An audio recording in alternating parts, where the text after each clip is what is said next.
All right, back in the shop, dressed in my finest. We are doing my buddy Dave Livingston's Denali truck 2012.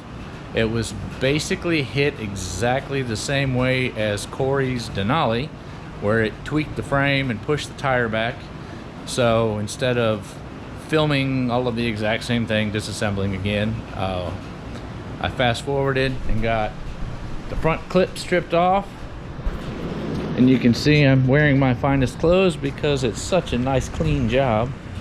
But you can notice right here how close the tire is to that. This particular truck, the steering knuckle itself broke off. I don't know if you can see that or not. So to move it, I actually had to weld the knuckle back on there. That's a really classy repair.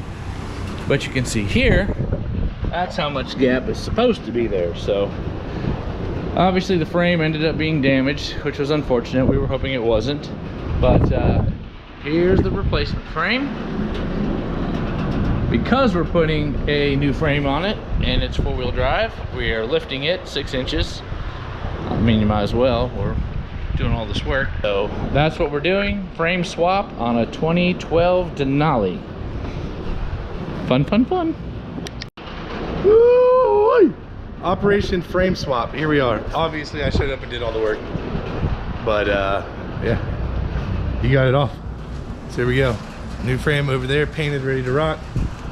Engine tranny, suspension still on here, fuel tank, but body's off, bed's off, laying in the yard over there somewhere. Moving in and grooving finally. So you have a plan for this yet? We're just kind of piecing it together as we go. I think we want to get the lift kit and suspension onto that frame over there, then the engine and tranny. Then we'll start moving fuel lines, brake lines, fuel tanks, exhaust, all that shit after the fact. So what you're thinking, that's what I'm thinking. Kind of, yeah. We'll see if this is better or worser than cutting the front section of the frame. All right, old guy's been out here putting in the work. Got the makings of a lift kit here on the new frame. Looks really clean with it all painted. Looking good. All right, what's your plan here? All right, so I was gonna disassemble it all down like we normally do, and then I kept thinking, wait a minute, I worked at the plant. We bring this engine almost completely together into the car at the plant. So basically that's what I've done, is all the coolers, everything is all just zip tied up to ride along. I didn't disconnect, obviously you had to disconnect the rack and pinion from the cooler line, but I kept all the lines connected to the power steering pump, all the exhaust, the difficult exhaust. The fuel lines are disconnected and kicked over to the side here. So the front section exhaust is on the engine when it's installed at the plant. So we're gonna pull it all as one unit. I'm gonna leave the drive shaft on the front. I mean, we are gonna put this baby in one gigantic piece. One thing scared me was, oh my God, I had to take a coil pack loose here to get the right balance. And I thought, oh God, I pinched a wire, but just by the grace of God, this is not on purpose. I got totally lucky that it's literally, these two links are pinned against the bracket this direction, so this has a gap. Wow. Hey, better be lucky than good.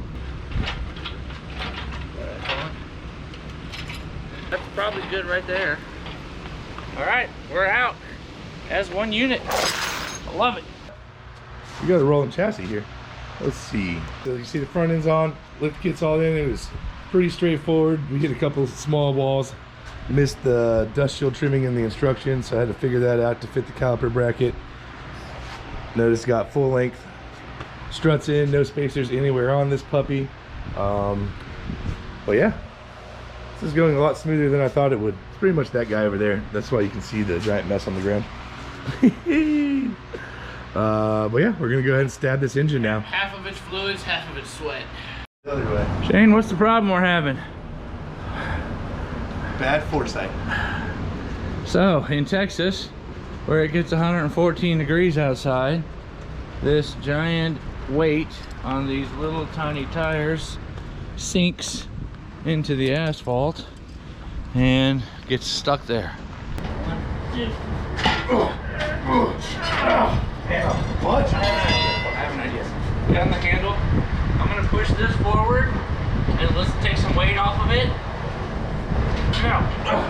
lower the motor down. Let it sit on the bottom a little bit. Take some weight off of it. We'll get it over the bump, and then we'll pick it back up. That was smart. We're smarter than ours, right?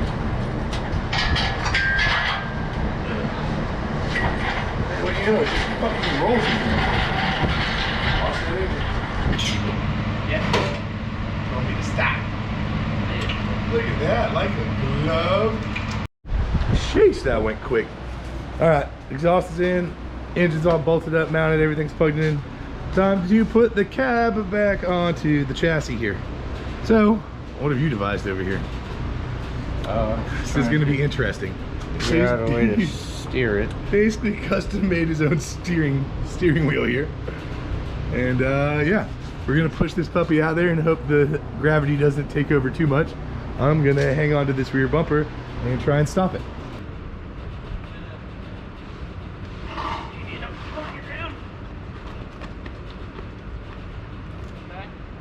God, I'm good.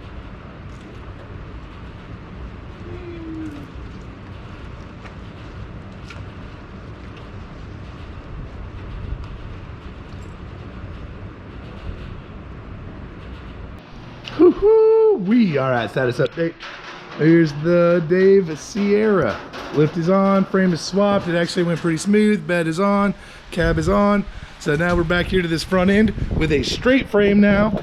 And I just got to find the parts. So I think I'm gonna go hit a local junkyard on Monday, see if we can't get most of this front clip. And then, yeah, do a little fitment, a little prep, cut it in, and then get it off to paint and see what happens. And here's even more good news. Orchard sold our old home in less than a week.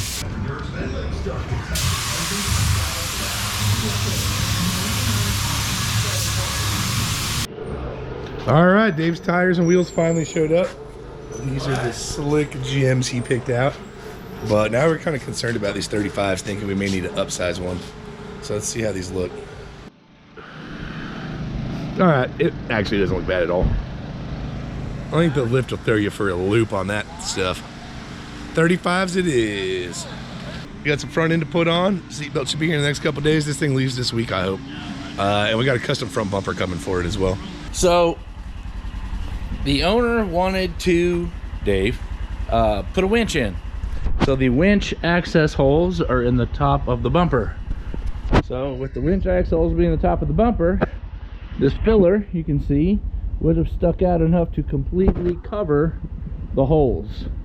So with that, what we did was we brought the bumper all the way up to close up the gap between the bottom of the grill and the bumper so that you don't have a gap. And then by doing that, the corners being white looked ridiculous. So I went ahead and did them in texture black. Kind of hard to see, but the texture matches really nice. And I think it came out quite nice. So 2 days of fixing bumper filler panel. I must get faster. Wee. All right, here it is, just like that. Frame swapped, lifted, 2013 GMC Denali. Do a little walk around here. Hey, got a Dave. Look who showed up to get his truck finally. Look at that. Turned out real good. Bed liner's intact. Interior cleaned up nice and well. Got all the fancy Denali features like AC seats and whatnot. These stupid dogs won't shut up.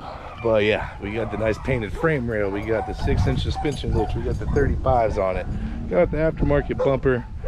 All that from a total frame damaged truck. Not too bad. What's up, Mr. Dave? I'm just, you know, finishing up this little video recap so you can make it on the YouTube. Yeah. Well, there you have it. If you're thinking about doing a frame swap, it's doable. It just takes a while.